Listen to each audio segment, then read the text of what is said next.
So this channel also go! Hello po sa lahat po ng mga followers at sa lahat ng mga nagmamahal kay Mr. Eman Bacosa Pacquiao and Miss Jillian Ward. Kasi meron po akong isang video na napanood ng interview ni Mr. Eman at dito ko talaga napatunayan how pure and how very talaga to si Eman. Kaya naman pala itong si Jillian. Masasabi talaga natin na na-in love din siya kay Mr. Eman dahil dito sa character niya na ito. So ito yung pag-uusapan natin maya-maya lang. But before that, if you haven't subscribed yet to my YouTube channel, please don't forget to like, share, and subscribe at i-hit mo na rin ang notification bell for more showbiz updates. So bago tayo magpatuloy sa ating updates for today's video, nais ko pong pasalamatan kayo for always watching and trusting this channel. Thank you so much sa inyong laging panonood at palagi ang pagsubaybay sa mga updates po natin. Maraming salamat po. At ngayong araw ito na pag-usapan na natin at sabay-sabay nating panoorin, magre-react tayo sa ilang mga ilang mga interview nitong si Mr. Eman Bacosa Pacquiao with Miss Dr. Vicky Bello. So let's watch this. Ay, may interest siya. Wait, natin. Hi, welcome to the Vicky Bello vlog. Today's a very special interview. I know I say that a lot, but when I watched his interview with Jessica Soho, I was just crying the whole time because I've never seen someone so pure in heart, so loving the Lord. And I think it's really going to be an inspiration to a lot of people. So please welcome to the Vicky Bello vlog, Eman Pacquiao. Hi! Hello po. So sabi ko, ano ba yan? Paano ba nangyari yung Jessica Soho interview? Actually, just last week po. Oh, I know, pero paano ka nahanap? I mean, paano niya Di ba kasi nagkaroon nagustuhan siya na ng interviewin ka? with, After my fight po. Miss Kasi Jessica nanalo Soho. ka. You're unbeaten daw, di ba? Yes po. Opo. Talaga? Opo. So narinig niya, tapos inisip niya? Opo. Nag-ano po sila ng researcher para mahanap ako. Tapos nakita po nila yung Eman Bacosa Pacquiao page ko po, Facebook page. So doon parang chinat po nila kami. So that was only last week, and since then, he is the most celebrated person, I think, in the last week. Something positive in this kind of not so good times, di ba? Anyway, well, welcome. Thank you for agreeing to be with me. Thank you. So since I watched Jessica and I watched Boybun, sabi ko na tanong na yata lahat ng questions, so I have to go deeper. Ready ka ba? Sure. Let's go. Anyway, so kailan ka naging Pacquiao? Actually, I became a Pacquiao in 2022. Only in 2022 during the pandemic, after you already started boxing. So one of the things that really impressed me about you is how pure you are. And when I listen to you, parang you have no anger issues. So I'm sorry to bring the conversation back to me, but I'm adopted, right? And I don't know why my adoptive parents, the Bellos, are wonderful people. They love me so much. Pero meron akong hugot na bakit pinamigay ako. But I always wanted. My adoptive parents, the Bellos, are wonderful people. They love me so much.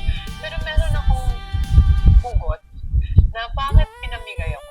Yun. I always wanted. Kasi kaya po talagang nagustuhan ni Dr. Vicky Bello si Eman. Parang nakarelate siya sa story ni Eman dito At yun nga yung story ni Dr. Vicky Bello nung bata pa siya. To stay with the Bellos, I never wanted naman to not be adopted. Pero parang it drove me to be successful. In your case, may anger issues ka rin ba? Or Back then, when I was a child, I always have anger issues. how old were you when that was happening? Actually, 5 to Talaga 11 years old. 5 to Meron ka 11 years old. Paano mo alam na anger issues yun? Kasi, I know, kasi every time na may Father's Day, nainggit talaga ako. Umiiyak ako sa gilid sa school namin. Hindi mo pinapakita. Doon sa likod, doon talaga sa mga kung saan may walang tao. Iiyak ako doon, tapos babalik ako. Iinggit So, ako sa mga bata. na may tatay. So, pero pag Parents' Day sa school, sinong dumarating? My mom only. Okay. And then your stepdad, hindi ganun. Yung first stepdad mo, I heard hindi magandang relationship niya masyado. So, galit ka na very lalo. traumatic. Oh, paano nangyari? May tatay. So, pero pag Parents' Day sa school, sinong dumarating? My mom only. Okay. And then your stepdad, hindi ganun. Yung first stepdad mo, I heard hindi magandang relationship niya masyado. So, galit ka na lalo. Traumatic.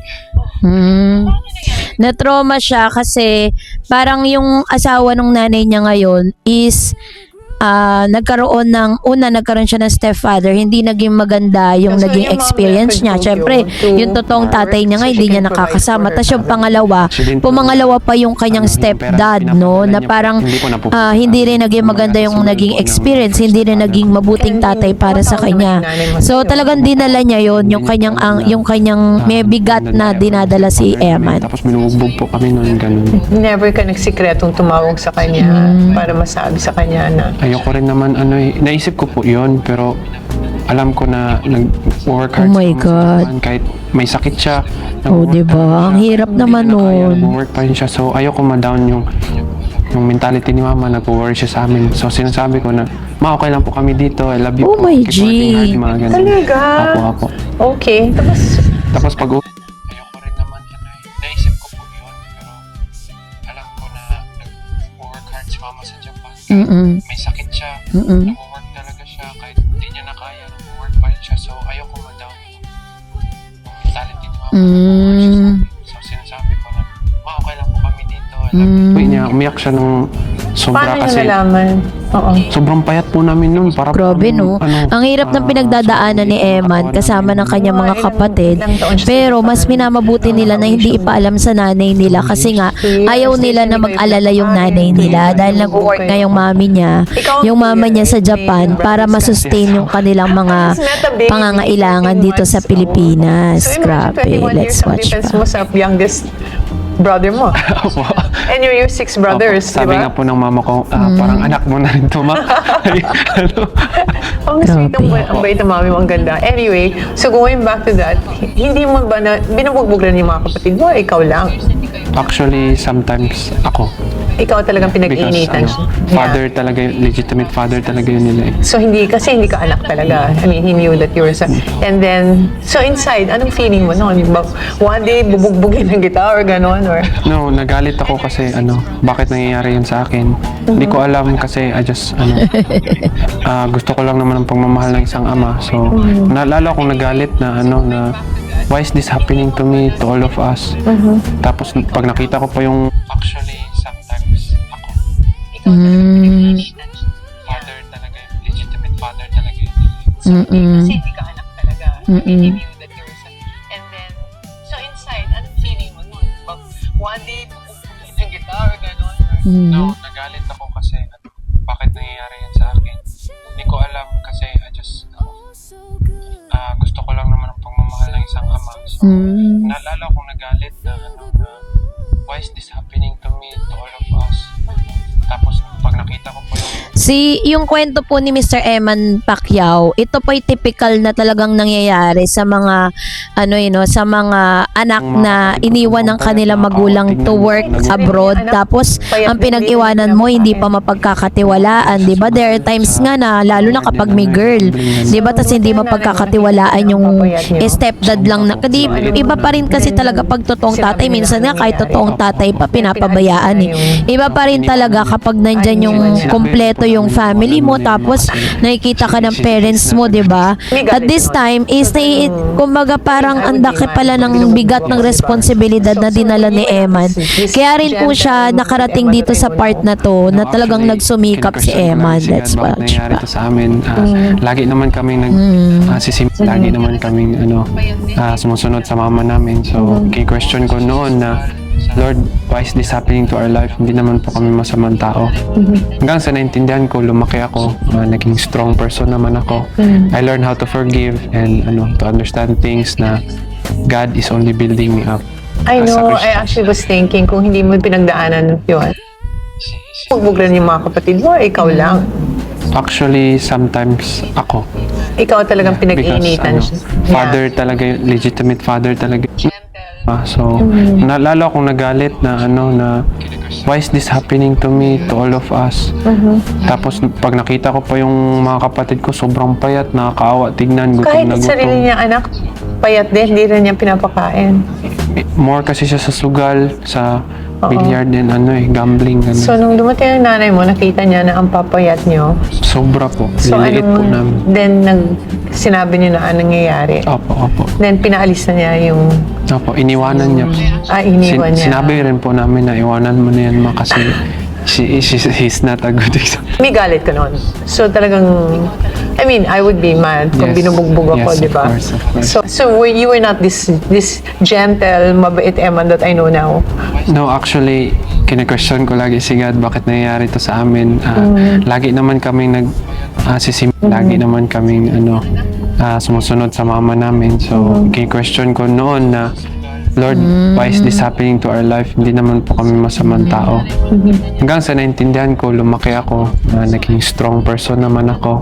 I learned how to forgive and to understand things na God is only building me up.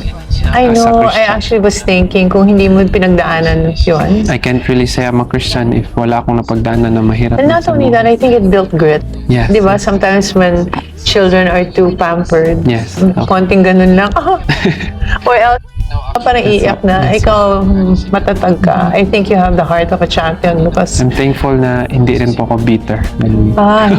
Opo. Paano nangyari yung paano nag-change yung ugali mo na hindi ka na naging bitter? Kasi alam ko maraming bata na nakakadaan ng ganon. Kasi ang dami yung overseas contract workers, isang parent lang. Ay, yung masakit na isang parent lang pumupunta sa school nyo, na hindi mo masyado nakikita kahit let's say mabait yung tatay nila pero laging wala or nanay nila laging wala. Paano ka nag-transition na naging Tama. hindi ka na naging bitter? When I met God, Up to 3.75%. in church po. Church, Catholic Church, True. Christian Church. Diba? So, ang church ganda na ng po. sinabi So, yung dito mami ni Mr. Eman Bacosa. Sinabi niya, there are times that he questioned the Lord, he questioned God. Why is that happening to them, no? Yung kanyang pamilya. Bakit nagaganap yun sa pamilya niya? Parang feeling niya pinaparusahan siya ng Diyos. But they came to realize na pinahintulot pala ng Diyos lahat yon, na para mas maging stronger siya, mas malakas. Kasi you will never be a parang victorious Christian if hindi mo pinagdaanan yung mga ganito katitinding mga pagsubok. And isa yun sa mga binabalik-balikan ni Mr. Eman Bacosa na parang feeling niya, ito yung nagpatatag sa kanya, ito yung nagpalakas sa kanya sa mga panahon na talagang grabe yung kanyang faith sa Lord, diba? Kaya talagang nagustuhan siya ni Dr. Vicky Opo. So Bello. yung mami Ito mo, pa. pagbalik galing sa Japan, Kristiyano na siya. Opo. Tapos? Not actually yet. Hindi pa, okay. So, pagkuha niya po sa amin, pumunta po kami kaagad lahat ng Japan. So, yung mga kapatid ko naiwan sa Pilipinas. Ako sa Japan. Tapos Ikaw lang. doon, nag-church kami doon sa Japan ng Christian. Born again. Opo. Okay. And then somehow, mas na-feel mo si Opo. Lord doon sa Tap- Christian Church. Opo. Tapos na timing na may preach doon about forgiveness. Ganoon. Tapos may Bible verses pa na learn how to forgive just as God forgive you. Wow. Opo. And natamaan ka So, naman. natamaan ako. Totoo naman sinabi ni God na Cute naman. hindi Ang naman galing ni Eman, sabi niya. puro blessings lang tanggapin Sabi mo kay niya God. ganun, Siyempre, ano, kailangan mo rin ayan. tumanggap ng ng mga trials ni God para i-test yung faith mo at saka You read I the prayed na Bible. everyday na si God na yung lakas ko everyday na hindi ako kahit ano sabihin ng tao, kay God lang ako naniniwala na God, I know you have plans for me. Do you hear God somehow? Do you? In my heart na In your heart. I'm always happy and content na na it's always surprising me. Talaga? Hindi ko nga to expect na magiging artist ako. How do you handle, in 1 week, I'm so shocked. In 1 week, you went from being unknown, a young boy sa Cotabato na wala ka naman masyado. Grabe yung experience ni Mr. Emma, no? Pero ang kanyang faith talaga yung nagdala sa kanya sa kung saan man siya naroroon ngayon. And kung panonoorin natin yung history ni Eman, that's really great story, and isa siya sa mga napakagandang gawa ng magpakailanman sa GMA7, no? Isa yan sa mga storya ni Eman na kung paano siya from rag to riches, kasi sabi nga ni Dr. Vicky Bello, saan ka makakahanap na from unknown to known, 'di ba, bilang isang tao, 'di ba, bilang isang person. Hindi naman siya kilala bilang dahil siya Pacquiao siya, but may pinatunayan siya sa publiko. At dun lang po talaga parang nabigyan ng pagkakataon si Emma na ipagamit sa kanya yung apelidong Pacquiao. For the longest time, Bacosa talaga yung gamit niya. And nakita natin dito that wala siyang dinalang any unforgiveness heart, no? Talagang dahil siya binless talaga ng todo ng Lord kasi meron siyang nakarana siya ng kapatawaran sa Diyos. Kaya naman yung kapatawaran na yon ay binabahagi niya rin sa iba. Kaya hindi ako magtataka kung bakit itong si Jillian Ward talagang nahulog ang kalooban kay Eman dahil sa pagiging genuine niya, pagiging humble, being a godly person, 'di ba? It doesn't matter kung maraming mga gwapo, maraming mga mas mayayaman kay Eman, pero kung bibigyan ng chance na or papipiliin man, no, si Eman talaga yung pinaka-best para kay Jillian kasi nakikita natin na mas magiging maayos si Jillian pag si Eman talaga yung naging boyfriend niya. So, kayo po, anong niyang saloobin patungkol dito? Mag-comment kayo sa comment section. And that's it for today. For more videos and updates, please don't forget to like and subscribe. And please don't forget to follow my Facebook page, Dareds TV and Dareds channel. God bless everyone!